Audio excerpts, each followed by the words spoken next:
Mi gente, you already know who it is. It's Danny Limelight. And I need all of you to subscribe to According to Woods podcast on Facebook, YouTube, and all other platforms.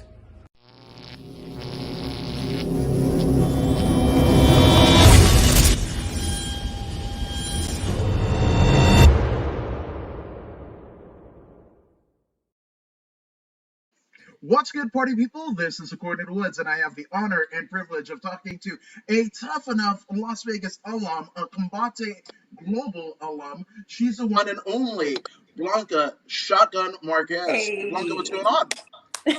I'm doing well. How are you? Doing great, man. It is actually in Southern California. It's starting to feel a little bit like summer, like It more than a is. little bit. Yeah, Yeah, yeah. here in Vegas, it's pretty hot. They have like record high temperatures right now. It's crazy. Really?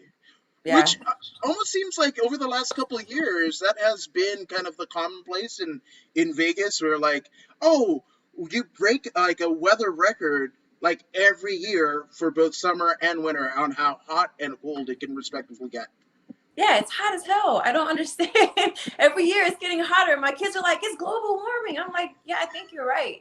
Yeah, 10 points, 10 points on the kiddies. I mean, Right, right. uh, what way to kind of say that they're paying attention in their studies and their like global context and reach? And them like, yeah, mom, global warming. Let's get some extra sunblock. Yeah. Yeah, we kind of haven't been in the sun that much, honestly, because I kind of live in the gym. So it's like get up, spend time with them, make sure they don't have like heat strokes or anything, and then run to the gym. 10 points, 10 points. Which I mean, I gotta ask. I mean, are you? I guess the moniker would be like maybe a Las Vegan. Are you a Las Vegan, or did you kind of migrate there later on? Yeah. Well, I was born here. Then I moved to northern Indiana when I was around 7. My mom remarried. I know, so random. But I grew up near Chicago, Gary, that area. Then we came back in 2015. I was just back and forth throughout like my teens. But yeah, I've been back for a while. So, So funny. So I actually grew up, well, Northern California. I was born in San Francisco. My mom's from Fiji. We lived in Fiji for a bit, but oh, my wow. dad is from Indiana. He was born in Mishawaka, and they were raised in South Bend. Him and his Are nine. you Well, serious? I'm absolutely serious. I lived there for about a year. That's insane. So South Bend is like 20 minutes from Michigan City, Indiana. I don't know if Yeah, you're yeah, I know. familiar. The, Shut up. yeah.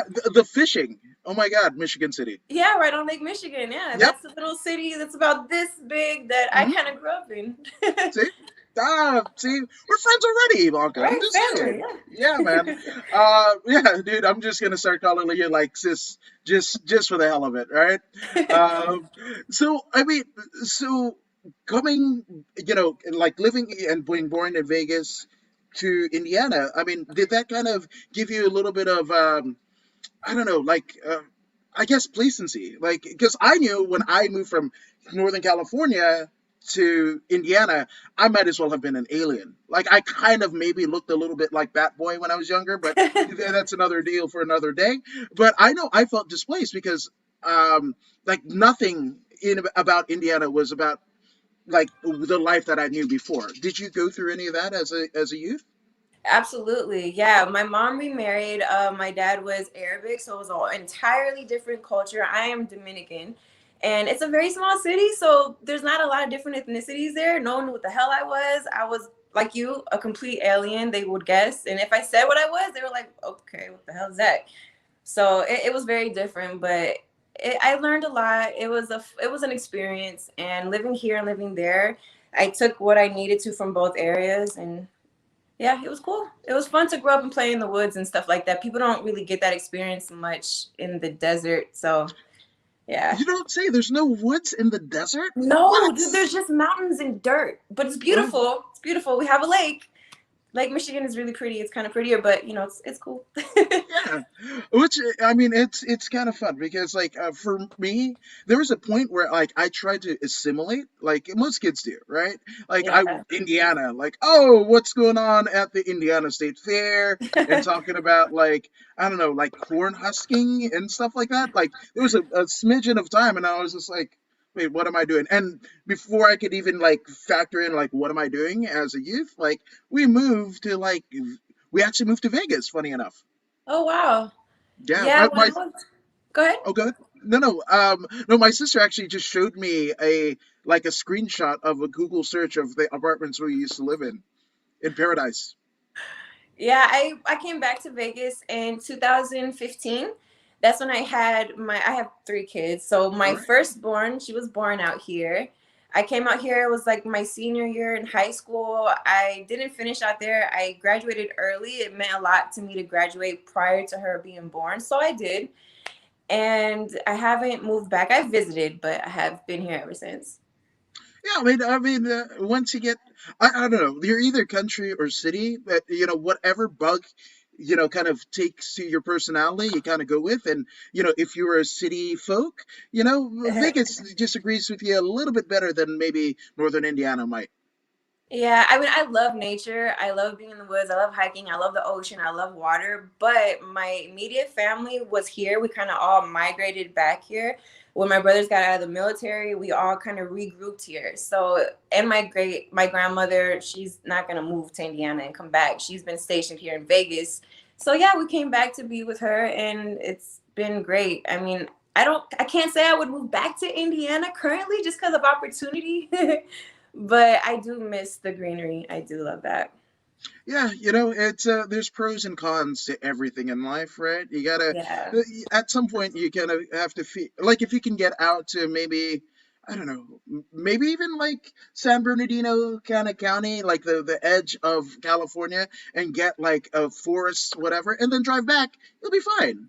Yeah. It's a Or couple. Mount Charleston, because then you have snow. And then you can leave it. Because we Mhm. leave it. We don't live in snow no more. No, that's it. My wife goes on this like, oh, we should experience summer. She was born in like the Central Valley and what have you, and she experienced as California as it gets, but 4 seasons. And she's like, oh, snow. Even like our 13-year-old, he's like, I want to move to snow. I'm like, yeah, that's cool, but it's cold, so I don't dig extremes, not at all. I also have a 13-year-old, and I can tell you right now, when we go to Mount Charleston, they love the snow. We have fun, but they don't know what it's like to get up and have to defrost your windshield and shovel your way to your door and the blizzards. And yeah, it's a lot. I mean, it has its beauty, but it's a bit easier to get through the seasons here. Yeah, 100%, 100%.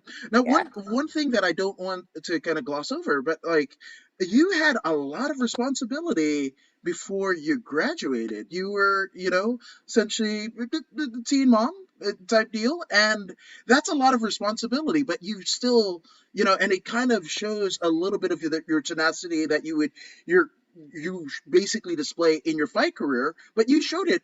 You know, back then at 18 years old, like I was ditching school to watch Jackass at every showing and what have you, so you way more responsible than me. But where does that like need to basically do what I have to do, the task at hand, come from?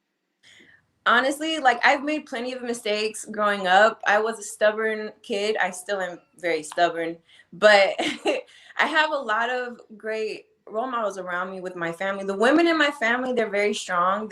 My mom, she came from the Dominican Republic, taught herself English. She had my brother already, so she came with a toddler. That's the example that's been set forth since my entire life. So I really don't know any other way, but as a teen, and then I was also married very young. I was married for almost 6 years.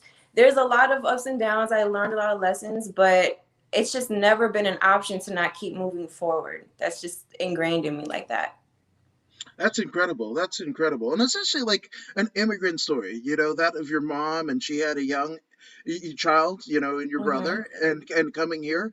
That's incredible. And I don't know if a lot of people get unless they've experienced it and been like a first generation, even second generation. I think like second generation, it kind of gets lost, the culture and the dynamic, but you definitely feel it being a child of a immigrant and being first generation, don't you? Absolutely. Yeah, that means a lot to me to keep our culture strong in my family. So I'm the first generation of my family born in the States. My kids would be the second, but they're being brought up around my mom, my grandmother, they were born and raised in the Dominican Republic. So all the culture, the food, the customs, our phrases that, are custom to Dominican Republic, all that's really strong around them, and I'm very grateful for it. That's amazing. That is absolutely amazing. But a little bit of your culture, or at least you've ingrained it into your culture, is your fight career. So I gotta know, like, how did the wild world of combat sports, like, kind of find you, or did you find it? So I'm gonna be really honest. So I was that kid that I have three brothers. I was the only girl in the house. I grew up watching all the cool Steven Seagal movies, Jean-Claude Van Damme, that whole era. So I was in my basement being them. That was me. I was anything I could get my hands on, doing Taibo, like everything. And as you know, in Indiana, fighting MMA, all that stuff, especially back then, not mainstream by any means. Hmm. So there was like one taekwondo school in like the whole city, but I was busy playing soccer and basketball as a kid. So I didn't think you could really go somewhere and become like a fighter and someone could teach you and train you. It didn't dawn on me that way. So time went on. I grew up. I started my family young, and around 2015, when my kids were old enough, I started lifting.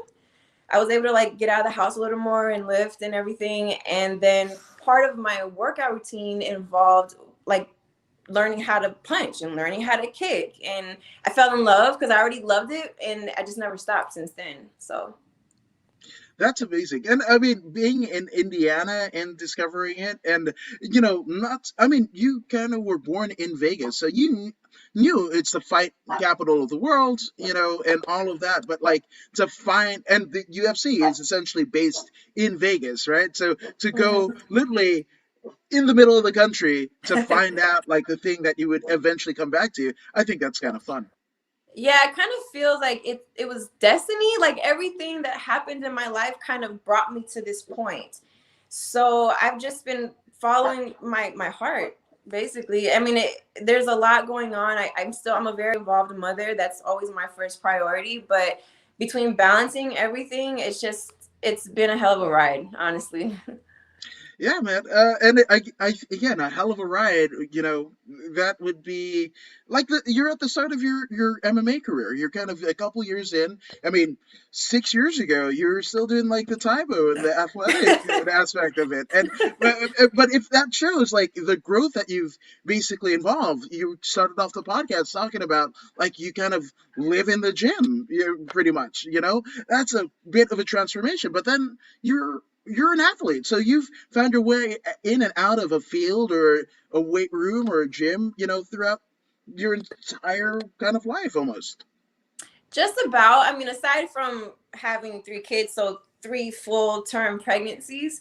After I had my son, and at the time I was still married, we had decided we were good with three. We got a little squad. We're good. I started working out at home before because they were all little. So at that time, I couldn't really like leave to the gym. I just wanted to be with them all the time. I took advantage of that time. I worked out at home. I lost about 50 pounds doing like P90X, insanity, like everything. And I taught myself about, I'm a nerd. So I learned about nutrition. I learned about all kinds of stuff. And then when I got older, as I said, then I started lifting weights, and that really like transformed how my body reacted to sports and how I was able to perform. And it all just kind of went together. That's pretty incredible. And you're a lot braver than me working out at home. I might have when my kid. I don't know if my wife is watching, but like, I might have swung a kettlebell, like when my 13-year-old is in diapers, and Yeah. maybe the reason why he has a learning disability now might be me swinging that kettlebell in his direction, and it might have made contact. Is what I'm saying. Well, you were swinging kettlebells and I was swinging babies. Yeah, there you go. Right on. 10 points. I don't know. I have a kettlebell from On It that looks like a monkey, and I might have called it Oh, my those are baby. Oh, cool. yeah, they're awesome.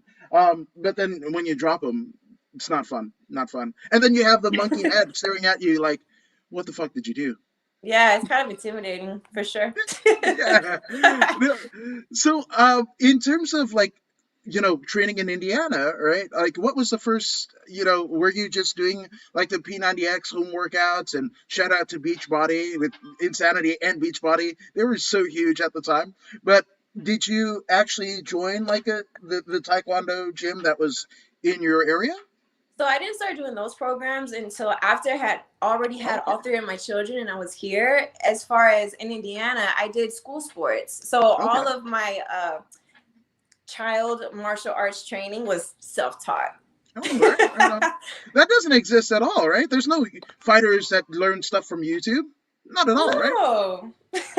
Never happens. There might not even be a person on the Ultimate Fighter this season, along with your teammate Ryder Newman, uh, that might have not done that thing. They've Not just at learned off of all. YouTube, right? Nope. Speaking of Ryder, it's so funny you mention him because he's actually the person who bestowed my name, my fighting name, Shotgun. Really? Yeah. Oh, do tell. This So, is a story I want to get into. so we were in kickboxing class. We follow the Bang Muay Thai curriculum in our Yeah. kickboxing class at Xtreme Couture. And we were partnering and we were drilling, doing everything, trying to learn and be our best selves. And we were doing, it was like a swing back check hook as the person is coming forward. So I was doing what I was supposed to be doing. And he was like, it's coming in like a shotgun. Like you're popping that like a shotgun. He was saying it was coming in powerful. And I was like, okay, and he kept saying that. And then I was like, the shotgun. And then my coach, my head coach, Dennis Davis, he walks by. And then all three of us are kind of just standing there. And we're like, shotgun. Wait, what? Shotgun? And we all kind of looked at each other and it stuck. From that day forward, I was known as Shotgun.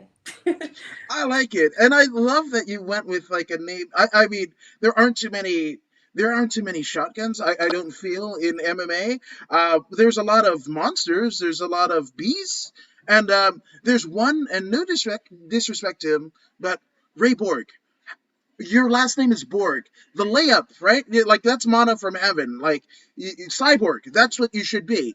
Taz Mexican Devil is what you come up with. Like that's not cool, bro. What are you doing? What are you doing? So shout out to you for kind of going against the grain and doing something that other people have done and just kind of doing your own. Yeah, it was organic. I had to go with it. It was like we all just kind of stood there and we kind of like bonded for a quick second. And it was special. And I just never was one to be like, I'm going to pick my name or if no one would have ever given me a name in the gym, like I felt like I had to earn it, right? It just happened. I would have never given myself a name. Everyone to each their own. But for me, for it to mean what it means to me, it had to kind of be given to me. Hmm. Yeah, it's cool, and the fact that like you've got like you're it wasn't even you, it was people like around you that knew, like imagine if you hadn't been training that technique that day, if Yeah. there's a whole lot of like processes of elimination or outliers, be as it may, that happen, that all the stars kind of align for you to kind of be bestowed that moniker. Yeah, I'm one of those people. I really believe with my heart that everything happens for a reason, even if we don't understand it at the time. And it's just shown up time and time again throughout my life, which is why I believe it so firmly. So that was another one of those moments where it was just meant to be. No, 100%, 100%. Now, was Extreme Couture the first gym that you ended up training at, or did you kind of go through in iterations of doing like a vision quest and finding a place that you fit in? It was not actually. I first was training with a coworker and we would train at the park, we would train at the gym. He had some background in martial arts too, but he had never fought. He was never an active fighter, but very knowledgeable at the same time. So we would train, and then from that point I did go into another gym. That gym closed. There's a lot of gyms that kind of open and close on the smaller scene in Vegas locally. So I kind of like jumped from gym to gym. I stayed at each one for like a fair amount of time, but at that point I was kind of trying to find like a home gym. I needed to grow, and everybody was like spreading out, closing one gym, spreading out over here, and I was scouting gyms. Like I literally went to a few different gyms, sat there for like a whole class, if not longer, just to kind of feel what's going on. Do they know what they're talking about? How is the structure? I went to Xtreme Couture, walked in there, and I think I sat on the bleachers for about 2 hours straight, just watching and taking everything in. And I was excited to try it. I sat there that day. I started training that week, and I never left. And that was back. It's been about almost 4 years now. I think 3 years. Yeah, between 3 and 4 years now. Wow, that's amazing. Now, I mean, do you ever think that, I guess in hindsight, if any one of those like smaller gyms, would have, I don't know, maybe had a better business plan or what have you, that you wouldn't have this amazing experience that you've had under the team of Extreme Couture? For sure. I mean, the other gyms served their purpose for what I needed at the time. And I'm always, appreciative of that. But for me to continue forward and really begin a career with the potential of, success, I felt like that was meant to be. Everything happened for a reason, and it led me into Extreme. That's amazing. That's amazing. Now, how long were you training before your first fight? Let's see. My first fight was back in April. I was probably training for at that time 2.5 years.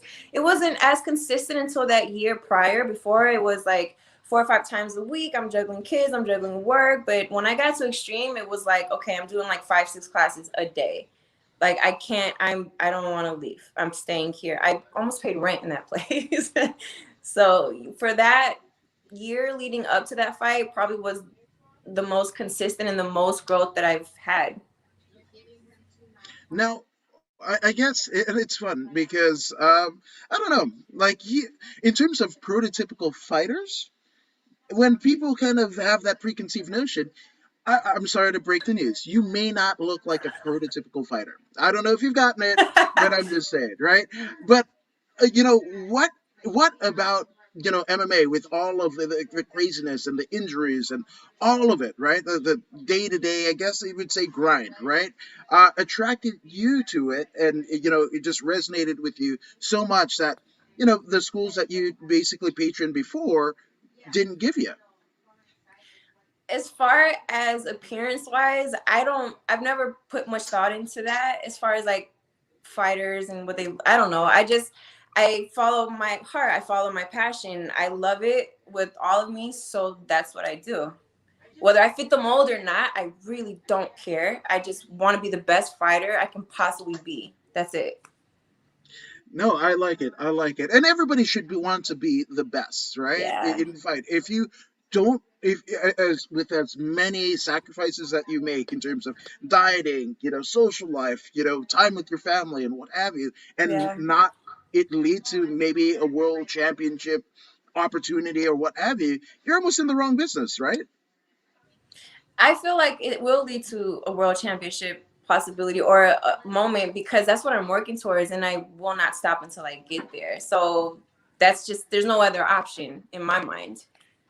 No, absolutely. And it seems like you pretty much like ran the gamut of what your MMA training was, but were there things that you kind of gravitated to a little bit more than the other when you first started out? Were you more striker based on like the Taibo of your youth, or did you do the grappling? Like what kind of spoke to you, or was it just all encompassing? Well, with my extensive Taibo background, uh, I did start striking first because I guess that's the easier. I don't know. That's just happened to be what I started doing. It was like a cardio thing, and we kind of went from there. So started striking, learning how to kick. Within about 6 months of that, I was grappling. Wow. Yeah, And that's a little bit of a departure. Like again, nowadays when you look at MMA and you want to be well rounded, but like coming from a striking kind of background or discipline or having an affinity to it, grappling is almost like a flipping every kind of ideology of striking on its head or literally on your back, and none of it applies. yeah. It was interesting.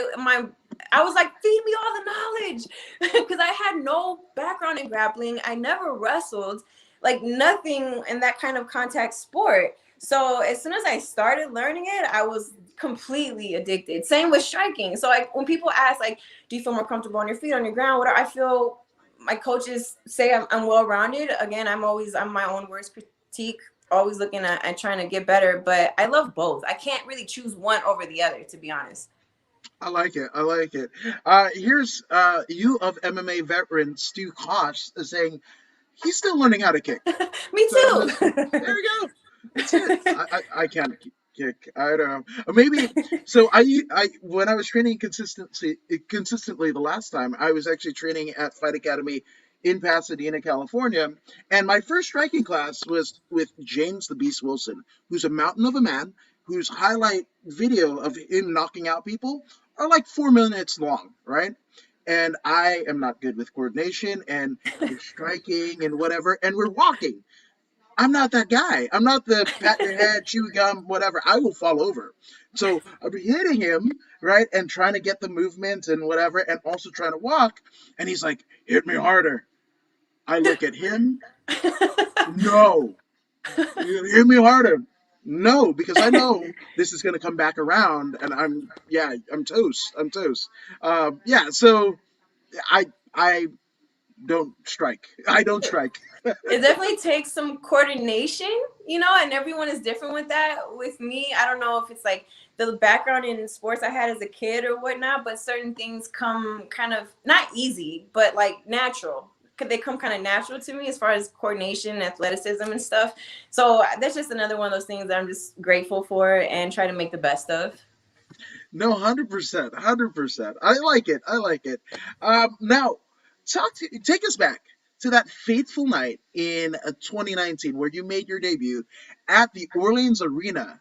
Holy smoke! I mean, that's like your first fight in a arena. Pretty and tough enough. They put on an amazing show, amazingly produced. It's a pro show for Oh yeah. amateurs. Yeah, so what was that like going into it? Were you psyched?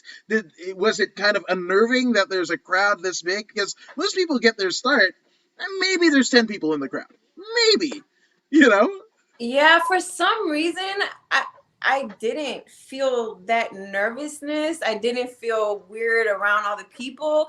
I don't know. I was prepared. I trained really hard for that moment. It meant the world to me. My family was there, my teammates, and it was a day I'll never forget. I loved every moment of it. As soon as I walked into that cage for the first time like that, I felt at home, like I had been there before. It felt so comfortable to me. And it further solidified that I was where I was supposed to be at that moment.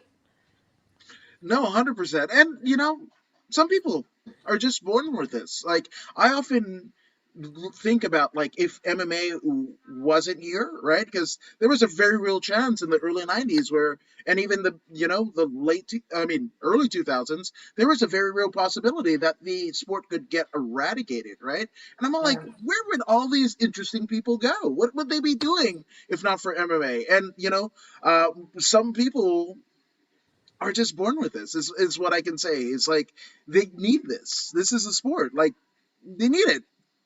Yeah, I feel like I've learned so much about myself through the sport, more than I ever imagined. I didn't realize it would become what it is to me. But it's just I've grown with the sport. The sport has grown with me. We've just, yeah, we love each other. Yeah, absolutely. It's a cool little relationship you got there. That's Yeah. awesome. Now you were pretty active on that tough enough scene because you notched in what 3 fights Yeah. in the same year, 2019. Yeah, the first two fights I think were like 2 or 3 weeks apart.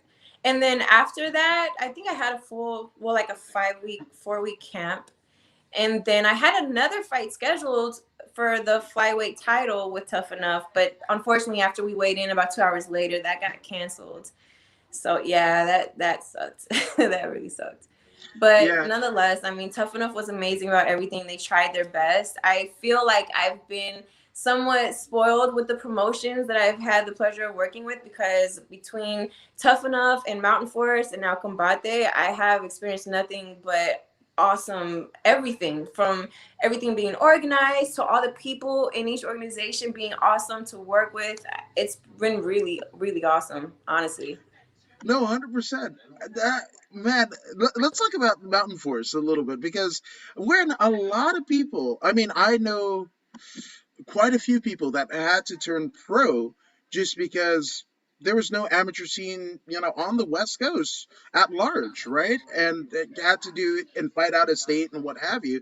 But you were able to manage to get a fight in 2020 as an amateur. How did that feel? Like, especially with all of the craziness around it, because I mean that was what, September of 2020. Like we're Yeah, deep in around there.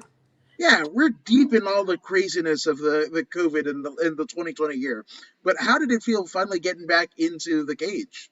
That was back September, October, back in October. And October, yes. yeah, luckily, like, again, as grateful as I am to my gym, Roman Isbell actually set that fight up, and he was really active getting people fights as much as he could, and he was pretty successful in doing so. So fighting for Mountain Force was awesome. I couldn't wait to get back in the cage. It was a great fight. For my growth, I had so much fun. My opponent was tough, and getting back in there, and we had a crowd, so I've yet to fight until recent without a crowd, and that was cool because in Utah they were more lenient with that kind of stuff than other places, so it was a great experience. And it was also your first out of state fight as well. I mean, Yeah. there's a little bit of extra concessions that you might have to make, going out of state or even out of city versus a quick drive to Tough Enough. What was that like in terms of, I guess, in comparison to Tough Enough? Yeah, it was different. Definitely having to like travel, cut weight. You're water loading, you're cutting weight in a hotel. It's a little different. Definitely a learning experience for me, but it was fun at the same time. I got to go. Me and my teammates. There were a few other people on that same card with me, so we all kind of just went out there and did our thing, and it was awesome to be able to share that experience with them and be a part of their experience too. Because that's not, I mean, the last time I flew out, I went to Miami. It was just me and one of my coaches. So being able to be on the same car with like other teammates from the same gym was awesome. That's amazing. Yeah, a gym that fights together usually stays together is what happens, right? Yeah. And we have a lot of amazing amateurs out of that gym. Let me tell you, like, people come in there and they can already be pro and they can sit there and see the amateurs train in there, and they're working and they're growing and they're talented and they're being led by awesome coaches, but they're so dedicated. When I went and became part of the AMI team, I went through like tryouts and the whole thing, and it was something I'll never forget. Whoa, I I kind of assumed that there were tryouts at Xtreme Couture, but what was that like? I mean, was that kind of similar to what we're seeing on the Ultimate Fighter? Like, were they evaluating? What was that process like? Well, I don't want to say too much All because right. when you go into tryouts, you're supposed to get tested. Mm-hmm. So it was awesome. I trained really hard for that. I wanted to go through like a rite of passage and earn my place in that gym, even though I had already been training there for a bit, already putting in some good work. But it meant something to me. So it was like 3 hours long or so. It was really intense.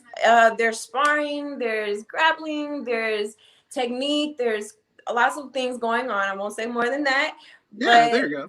Yeah. yeah, when I sparred in tryouts, I had just started like sparring probably like a few months before that. I was training for tryouts, like I was training for a fight. So there was two girls in that tryout and all the rest were guys. I'm not sure of the number that day, probably around 30, 40 people or so. And a handful of us made it, and it was tough, but I feel like I needed to take that step, you know? Exactly. Bits of evolution in your career, right? Yeah. And Steve says, "Wow," and dang, that sounds really stressful. It was a lot. I went in there like I was going into a fight. And it sounds so silly now, probably looking back, because we're all in there for tryouts of all different levels. So they are open to the public. So anybody could come in there. You could be sparring with someone who had 30 fights and they want to come to Extreme and they're doing tryouts. Or you could be in there sparring with someone who just learned how to throw a punch last week. There's no say. Like, you're going with someone that's near your size, and that's how they kind of categorize you. So it was intense and it tested me. I tested myself. They tested me. but I loved it. I freaking loved every minute of it. It was crazy. No, 100%. And Stu actually says that that actually sounds a little bit like when Combate came out to Fight Academy. That did happen. Combate at the time where it was Combate America still, and Yeah. they came out, and I just made sure that I wasn't on the mats that day because I knew I was going to get smashed. Because people want to make a good impression on Campbell. Like Campbell was there at the time, like Mel Valenzuela was matchmaking for them, and everybody wanted to make a good impression, and also Heinrich Wasmer, Ricky Scraps, was fighting for Combate.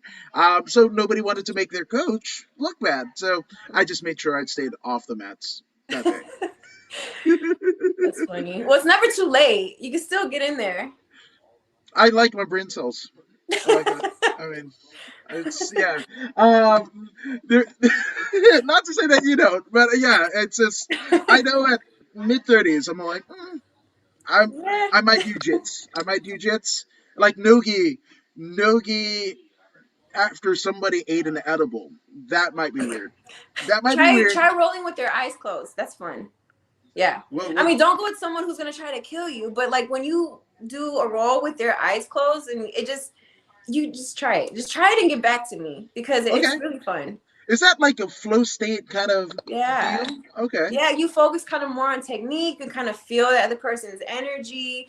It's interesting. One of our coaches at the gym had us do that one time, and I was like, "What the hell? How have I not done this before?" It was really cool. Wow. That's almost like a sensory deprivation tank meets jujitsu. Yeah, it was interesting. It was. What did you learn about your I guess jujitsu prowess that you didn't know about it prior to closing your eyes? It made me zone in. Like I said, you can kind of feel their energy because if you're grappling with someone, you're rolling with someone, sometimes they can tense up. You can feel that tenseness or just that flow, and you become more technical. It does make your senses feel more alive.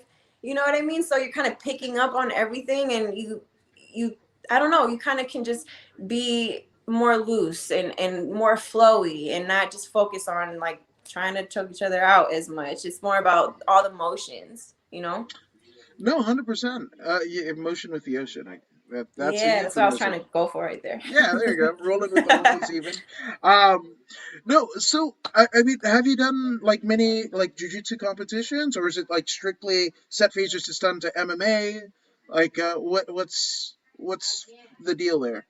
Every time that I wanted to do a jiu-jitsu competition, because I haven't as of yet, but I'm totally open to it, I was in camp. So I was pretty much in Ah, camp for over a year because people kept pulling out. Things were happening. I never pulled out, but people would get injured or things would happen. So it was like, okay, I'm in camp. Okay, wait, okay, now we're in camp. Okay, let's get another fight. Yeah, I take it. Go back in camp. So I've had like a camp-like schedule for pretty much the whole time. jeez, that's Yeah. intense. That's intense. And again, the sacrifices that one makes to be a fighter. Most people just look at it in TV and go like, "Oh, so glamorous." I mean, I don't know if like bloodletting and what have you looks glamorous, but yeah, I mean, everybody has their own je ne sais quoi, as they say. But yeah, it's weird.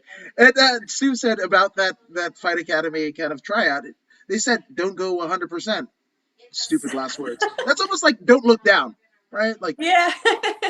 don't go 100 is like MMA's version of don't look down if you're afraid of heights. Yeah, which I'm not. I'm not afraid of the heights or I don't have any phobias or fears or anything like that. So I think that's because I grew up with three brothers. So they shot me with like BB guns and paintballing and there's all kind of stuff happening. I love them though. They're great. They're great. Yeah. I Yeah. love the asterisks there. They're great. And I was the Oh man, youngest, but it's cool. that's cool. Yeah, I mean, you're the only girl too, right? Yeah. Yeah. So they had to forge into fire. Like I remember watching wrestling with my sister, and I don't know there of a finishing hold by a '90s wrestler that I didn't put her in. Not cool to say now, but I mean the older I wanted to make sure like she could handle herself. Yeah, I kind of went through that. I was on the receiving end of the wrestling Hmm. moves where we Yep. would like the wrestling mat would be the bed because if they threw me on there, they knew it wouldn't be too bad. If I bounced off, okay, we would try again. We used to do all kind of stuff growing up. We would like make each other faint, and so that's why when I started doing jujitsu, and like if someone's trying to rear naked you and you start almost going out, I'm like, I've been here before. This is so familiar to me. This is okay. I'm gonna just wait it out.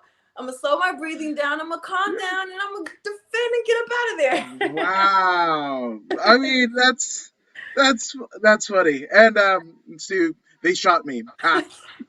You're just so nonchalant about it. Like, it happened. I'm good. Yeah, it's all good. And technically, you did wrestle. Right. If flying counts as wrestling, I did that. They wrestled and I flew, but I learned from that. So Flying arm bars, guillotines, what have you. yeah, they Whatever. used to like wrestlers back in the day, like Goldberg and different people. They like try stuff, and I'd be like, okay, and yeah. Did you get speared by your brothers? Maybe. Okay, yeah. But I came back stronger though. It's cool. That's it. What doesn't kill you makes you stronger. That's the Exactly. Kelly Clarkson song, right? They played football, so they were all strong and stuff. We grew up. My dad put us all in baseball. Well, I was in t-ball, to be fair. It wasn't Okay. like, and then my brothers played baseball. Then they played football. And then I played basketball. And then I played soccer. And then we all kind of grew up and did our own thing.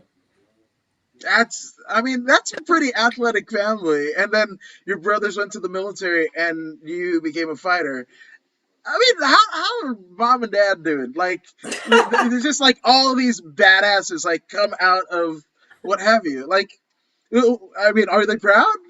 They gotta have some sort of like, yeah, I did that. Woo!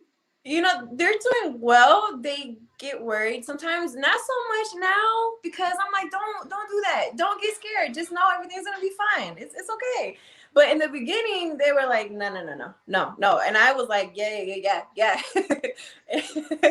And I didn't stop training. So they had to kind of give in a little. And now they're all about it. My mom is like cooking while I'm in fight camp. And she attends every fight that's in town. She was super bummed that she couldn't make it to the last one. But she's like, any fight that I can, I'm going to be there. And at first, she couldn't even like, if I talked about training, it was awkward in the room. And I couldn't really say much about it. But we've all grown from that, and now they know what's up. So we're moving forward. Yeah, no, braver than me. I didn't start jiu-jitsu, I hate to say it, but like until my parents passed away, because I was like, they're not gonna judge. They're not gonna be like, oh, you're gonna get hurt and it's weird, whatever. Yeah. And like right after that, I did get thrown like by a 115-pound female at the time. Yeah. Well, now she's Julia Avila, who fights in the UFC, the Raging Panda. Yeah, but I so landed. She knew you. That makes sense. Yeah, but I landed like I bounced off of the mats and I landed in a heap by my wife, who was sitting, shaking her head. Yeah, that was great. Did she get mad at you and she was like, "That's the first day and the last day. We're done"? No, she was just like, I told you it was weird. I told you it was awkward. I was like, she was probably like, I've been wanting to do that. Yeah, no, 100%. She actually, funny enough, at the time, like Cody, Julia's husband, and Julia, they were making like vegan jerky. So like Julia this is like pre-UFC. She was like almost a half a decade removed from UFC, but she was just like, oh, you fought my husband? I'm buying vegan jerky. It was just. Yeah, that makes sense. Yeah, I guess. Or maybe I was like dead meat or vegan meat, vegan alternative. There we go. That's my one dad joke per podcast. So nice. Keeping count. And in terms of your flight into infinity and beyond, Buzz Lightyear. So let's talk about Combate, because that's a really cool experience, right? I mean, this is your pro debut, and your second fight outside of Las Vegas. What was that experience like to fight in La Jaula? It was crazy in the best way. Like going through all that during the whole pandemic situation, I'm sure it's a little bit of a different experience than what maybe other people have had. But I can't say enough great things about the way they run their show, the way they treat their fighters, the organization of everything. We were quarantined. We arrived in Miami for Monday until Saturday. And we tested every single day, and they had everything lined up, even food provided. It was definitely awesome. That's cool.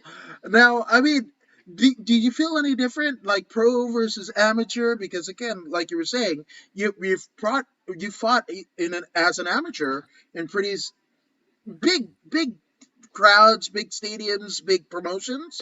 But did it feel any different? I mean, it did in a way. Like going into a fight, I see every fight as the most important fight. Period. And that experience was different because it was a live event. So there's production, there's people everywhere doing their job. It's a well-oiled machine, but there's a lot going on. You hear the commentators, you walk up there, the whole setup, it looks amazing. So it was different for sure. But I took it all in. I learned from every moment, and I tried to be in the moment and kind of just take that in because it was my pro debut. So it like they all do. Every fight means a lot, but this one was like next level. Next, yeah, there's levels to this ish, right? For sure, for sure. Yeah. So I guess in terms of when's the next time that we're gonna see Shotgun in La Jaula, I would assume. Not to give too much away, but are you targeting maybe the end of the year or next year? What say So you? it will be in La Jaula otra vez, another time. It will be there, and it'll probably be. We're shooting for the end of summer around there. There's a lot of other things going on right now. I'm trying to get things sorted out so that I can have that full attention on that camp and make sure the next fight is the best fight. So, but that's what I'm shooting for around I, the end of the summer. I like you. You so punny. Shotgun. That's what you're shooting for. I Clever. didn't even. That was total accident. Total accident. There you go. Right on. 10 points. Happy accidents happen.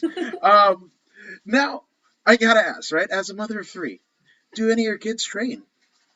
They all were training. So we kind of started training around the same time. I had them all doing boxing, and then they started doing gi. They did jiu-jitsu. They actually did gi at a few different gyms before, but also at Xtreme Couture. That's where they started getting striped up. And yeah, my son was like 4 boxing, and we were all training together. So that's how it was. When I first went to Extreme, they were all still very much into it. So we would all train together. I would train in the morning while they were at school. And then I would, pick them up from school, feed them, homework, all that fun stuff. We'd go back, all train together in the evenings. And then I would go work all night and then repeat. Whoa. Okay, so 3 kids, all boys, girls. 2 girls and a boy. My son, his birthday is today. He turns 11 today. And Happy my birthday, daughters, dude. thank you. I'll tell him. I'll tell him. And then my daughters are 13 and 15 now. Wow. Okay, so it's almost a reverse of you and your brothers, but also like not relying on like the BB guns and what have you.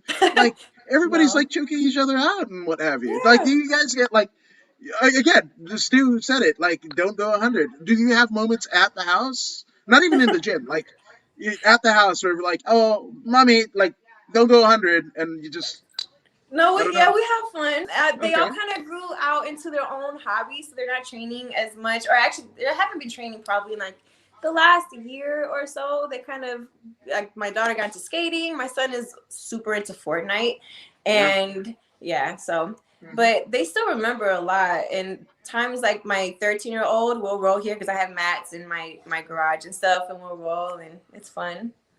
Just start, doing shrimps and passes. Just like, oh, what are Yeah. you doing? I'm flowing. I'm Yeah, in a flow I'm state, like, buy mommy. an armbar meet. No, mean it. I didn't tap yet. Don't stop. Don't stop. Okay, okay. Reset. Let's go. Oh, that's tremendous. Oh man, that's epic. I like it. Um, One thing I like, food. Right?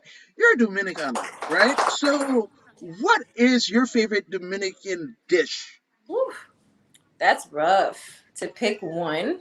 No, pick as many as you want. I didn't mean to say just singularly.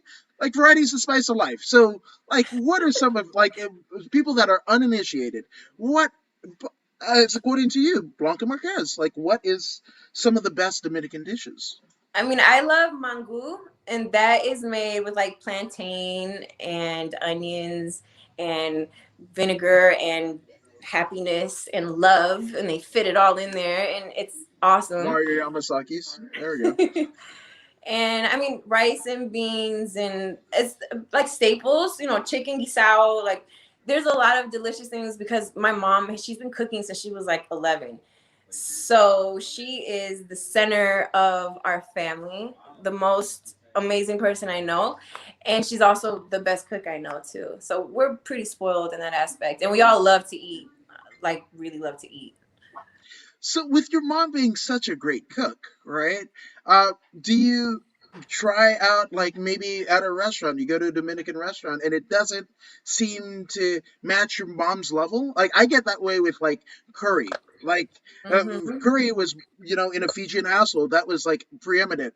And I can't go, like, most people want to be cultured and like, hey, let's go out for curry and whatever. And I am like the foil of the party. Like, I'm the Debbie Downer because I'm like, my aunt makes a way better curry, what have you. So, speaking of like lifting your expectations, have your mom kind of just raise your expectations of Dominican food that you can't try others?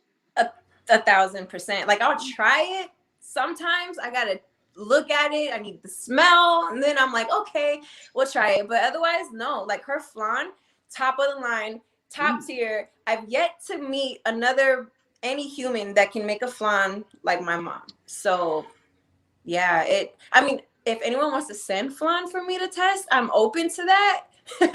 But hers is the best.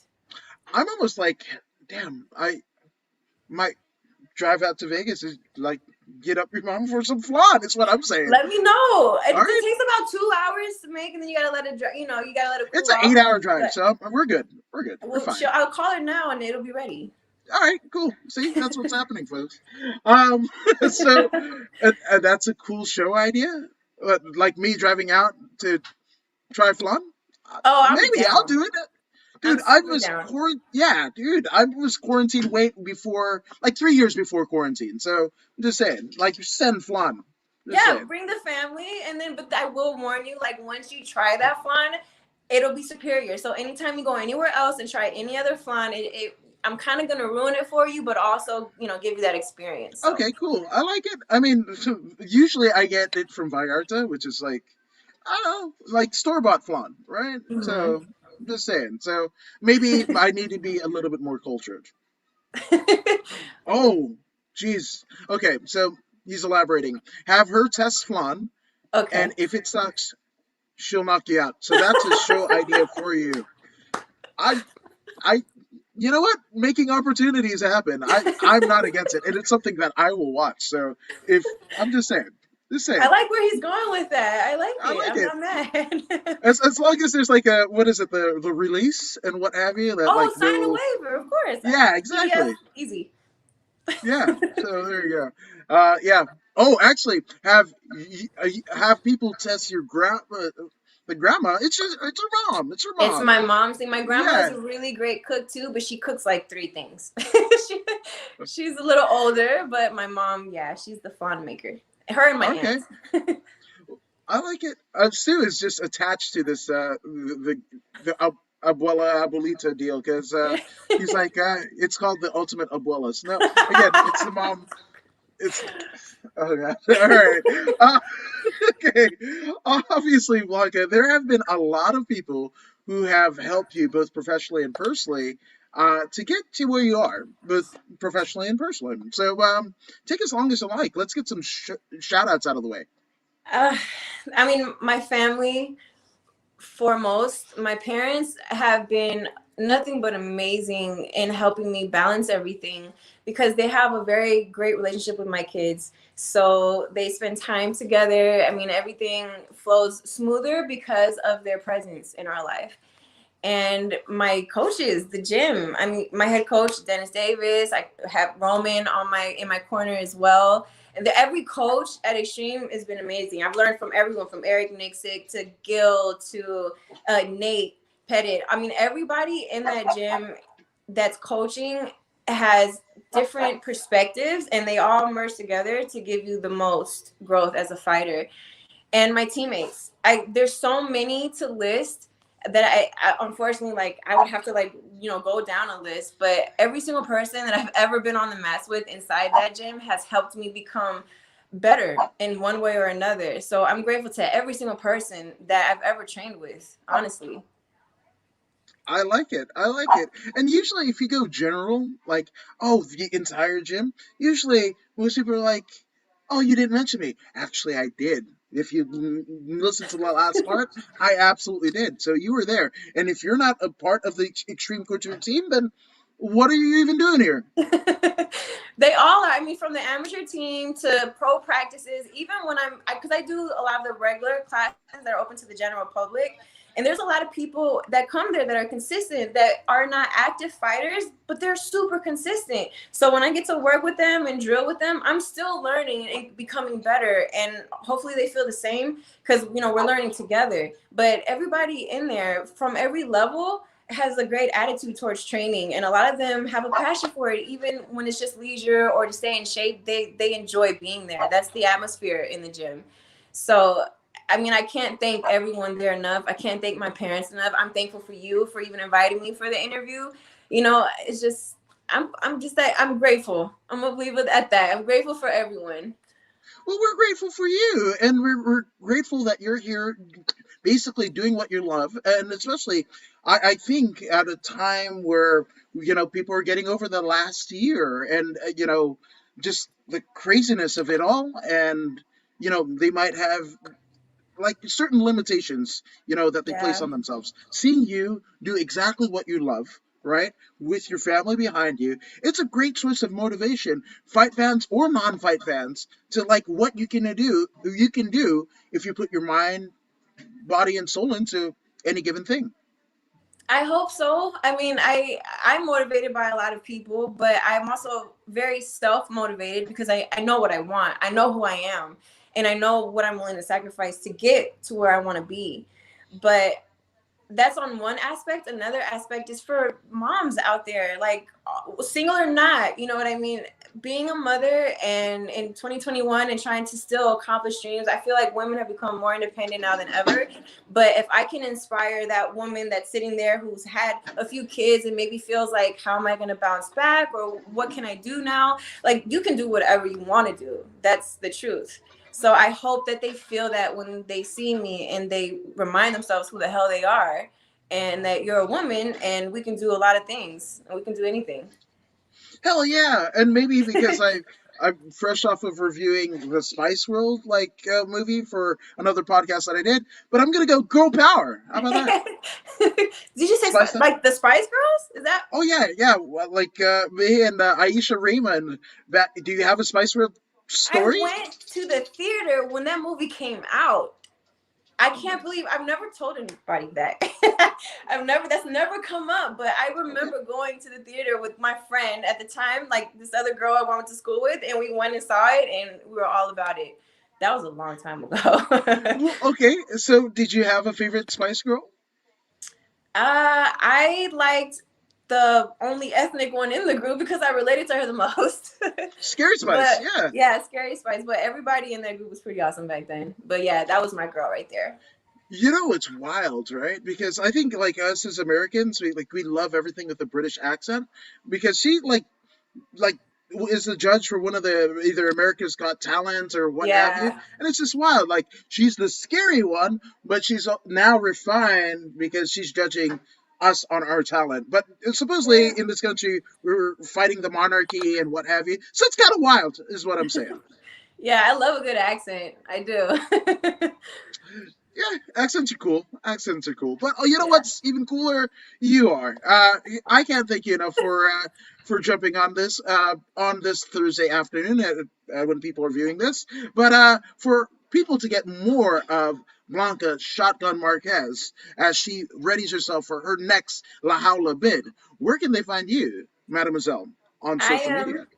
I'm on Instagram at Shotgun B lower score MMA. And I'm mostly on Instagram. Like I have a Twitter and yeah, Instagram is basically there. I had different accounts set up and it was just too much. So Instagram would be the best way. That works. That works. I followed her. You guys should. And while you're getting into the following subscribing deal, we warmly encourage you to go ahead and like, share, and subscribe to the According to Woods podcast on Facebook, YouTube, and Twitch. I mean, Blanca, you're subscribed to the podcast, aren't you? Uh huh. Yep. Yeah, damn right. So be like a Shotgun and Hey. go ahead and subscribe to the podcast. But if you don't believe me or Blanca, and I don't know why you wouldn't, well, here's Professor Zeta Zang. Hey, this is Zeta Zhang. Make sure you subscribe to